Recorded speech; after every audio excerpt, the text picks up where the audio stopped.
Have loops ever worked in practice but somehow cost you points on quizzes or FRQs? If yes, today's lesson is for you.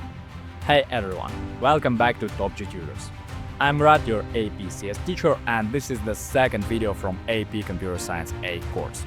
In the last lesson we tackled strings, those sneaky off by one grabs, index off, substring, and the rules that actually score.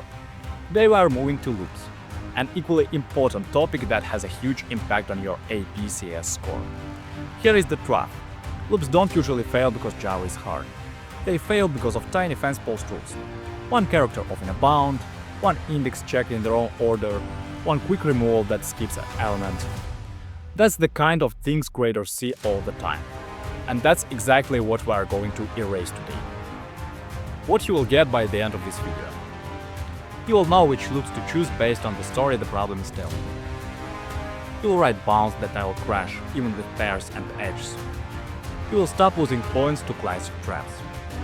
You will see clean AP-ready templates you can adapt under time pressure. And we will solve many programming tasks and walk through their solutions. Sound good? Let's get started.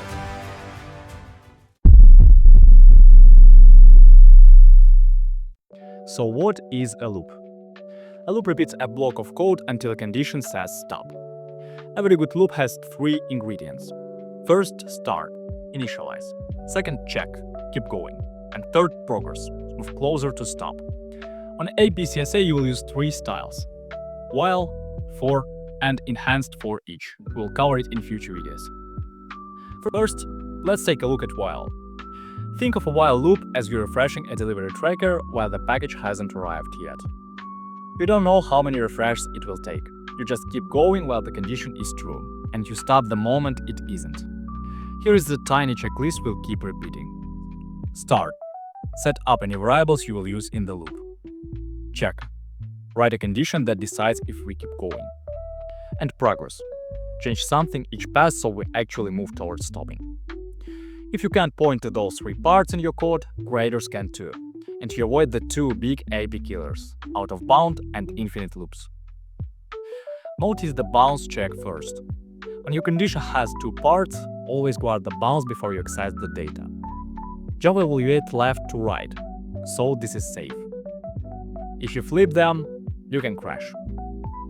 The left side runs first, and if I is already out of range, boom, string index out of bounds exception. On the AP, bounds first is the habit that silently saves points. Example 1. Let's write a method that finds the first index of a given character. If it's not there, return -1. I will narrate the start, check, progress pieces as we go. Our start. We begin with an index I set to 0. This will track the current position in the string. Our check. The loop keeps running as long as we are still inside the bounds of the string and the current character isn't equal to the target. Inside the loop we just increase I to move to the next character. That's our progress. When the loop ends, it will return either I if I less than s length or -1 if not. So that's how the index of method works. We talked about that in the last lesson. Quick self-check. Which side of double ampersand must go first here to avoid crushing?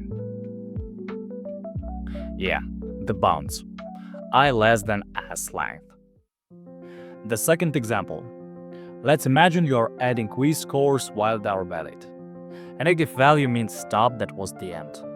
Let's code that or an int array. Start. We initialize I equals 0 to point at the first element, and sum equals 0 to hold the running total.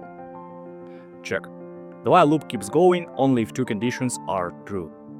I is still inside the array, I less than a length, and the current value isn't negative. A at I bigger or equals to 0. If either conditions fails, meaning we ran out of elements or we encountered a negative, the loop stops. Progress. On each pass we add the current element to sum with sum plus equals A at I. Then move forward with I++. When the loop ends, we return sum, which is the total of all the non-negative values from the start up to, but not including, the first negative number. Again, bounds first. If the very first element is negative, the body never runs. That's correct. If the first negative appears later, we stop right before it. 3 classic while mistakes, and how to fix them. Firstly, I said before guard. Here Java checks s_char at I first, so if I is already equal to s length, you crash before the bounce check runs. Say fix. Put the bounce check first, then the data assess. Rule to stay out loud. Bounce first, then assess. Java short circuits left to right. Secondly, no progress. The condition can be true forever, because I never changes, so the loop never ends. Say fix. Make the progress visible every pass. Rule to stay out loud. Every while needs progress. If I can point to it, I wrote an infinite loop. Third, straight semicolon is empty loop. That semicolon makes the loop body empty. Since I is never modified inside the loop, if I let then n is true at the beginning, the program will get stuck in an infinite loop, and action will never be executed. If I bigger than n from the start, the loop is skipped and action executes once after the loop. Say fix. Remove the semicolon and keep the body attached to the header. Rule to stay out loud. No semicolon after the loop header. The body belongs in braces. Time for the for loop. Your go-to when you know the range you want to sweep through. Real-life example. You plan to do 30 push-ups. You are not guessing when to stop. You've got a target count. In code, for is perfect when you are walking the indexes of a screen, array, or array list, and you want tight control over where you start, where you stop, and how you step. At a glance, the for loop is just 3 dials in one line. Start at I equals 0, keep going while I less than n, and after each pass do I++. Same 3 ingredients you saw in while, just bundled neatly in the header. Warm up. Let's count uppercase letters in a string classic index walk. This method counts how many uppercase letters are in a string. We initialize counts equals 0 to keep track of the number of uppercase characters. A for loop runs from I equals 0 up to I less than s length, visiting each character in order. On each pass, we grab the character with s_char at I. If character is uppercase s is true, we increase the counter by 1. Once the loop has checked every character, we return count, which is the number of uppercase letters found in the entire string. 2 tiny rules doing big work here. Use I less than s length, not less than or equal to. The last valid index is length -1. When you assess s_char at I, your loop condition already guarantees I is in range. Quick check for you. If I wanted to check s_char at I+1, what must be true about I? Yeah, I should be less than s length -1. You can also use for in reverse order. Reverse order is your best friend when, for example, removing from array list. We use for in most cases of working with arrays and array lists. 2 easy slip-ups the exam loves to catch. Arrays use lengths, but array lists use size methods. Arrays assess with I, array lists with getI or set with parameters I and 12. If you mix them up, the compiler tells on you, but catching it during the exam where you write the code on paper wastes time. Train your fingers to type the right one automatically. 3 classic for mistakes, and how to avoid them. First, less than or equal to where less than belongs. The last valid index is length -1, so the loop condition must be less than s length. Rule to say out loud. Stop at less than n, not less than or equal to n. Last index is n-1. Second, assessing I+1 without shifting the bound. When you read I+1, the loop must stop at length -1 for I. So use I length then length -1.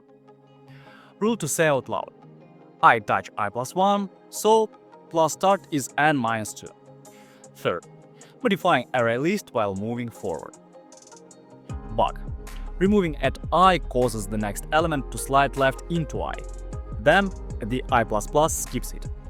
How to fix? Iterate backward to collect to a new list. And additionally, the same mistake as with the while loop. Stray semicolon after for condition. Delete that semicolon. Your loop body should live between the braces right after the header. Let's solve the task you see. Write compress runs that returns the number of runs of equal characters. So, if the string is empty, we immediately return 0, because there are no runs. Otherwise, we begin with runs equals 1, since any non-empty string has at least one run.